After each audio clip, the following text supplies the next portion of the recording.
Okay guys, day 9. All right, this is my third attempt. I've been interrupted with phone calls. Okay, so they've put the towel bar and the towel ring. They brought in the cabinet because they wanted to see how they're gonna cover up this gap when the countertop goes on, because they had to take into account I think there's a little bit of an overhang. Well, the contractor himself figured that out, explained it to the guy who's coming in tomorrow, and they're gonna cover this little gap. He also took the measurements of at what height to place the mirror that we had. We did end up taking off the little shelf the mirror had because that's just collecting dust and rocks and shells, and I want to leave this as clean as possible. So that's why they brought this in, and I'm glad they did because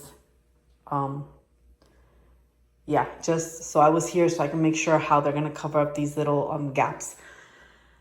Then they added the grout to cover up the little sliver that was between the tub and the travertine. They matched it perfectly. That looks great.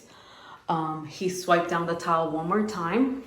He did tell me just swipe it down again one more time. And the paint color, I am so happy. This is Natural Linen by Sherwin-Williams. I love it because it's got a very high reflective, I think they call it RSV, something like that.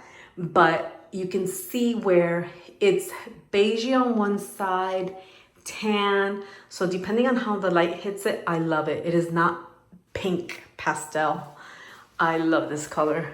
I'm tempted to just paint my whole house this color.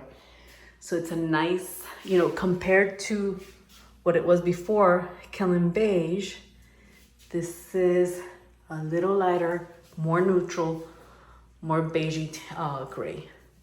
So yeah, that's the update. Then, so the cabinet guy's gonna secure this to the wall, right? He's gonna hang the mirror. He's gonna cover these gaps and also put the toilet paper holder, which I'm still debating. I don't know if I wanna make a hole in this cabinet or just buy the toilet paper stand. I think I might just do that. I have enough room for a toilet paper stand. So yeah, I'm debating because if we put it here, it's gonna be awkward to reach back for toilet paper. I'm definitely not gonna put it in front, which is how when we bought the house, they had that, and I didn't like that. Whoever's taking a shower comes out, ends up bumping into it. It's awkward to reach all the way to here for toilet paper. So yeah. All right, guys. So that is it for day 9. Sorry, 2 more things. They went ahead and they added the little valves. So we have those 2 little valves and these. So these, you just turn it up. You don't have to turn it all the way around. So there's gonna be more than enough room. And he covered up the windows so that when the plumbing is done, my son can use this shower.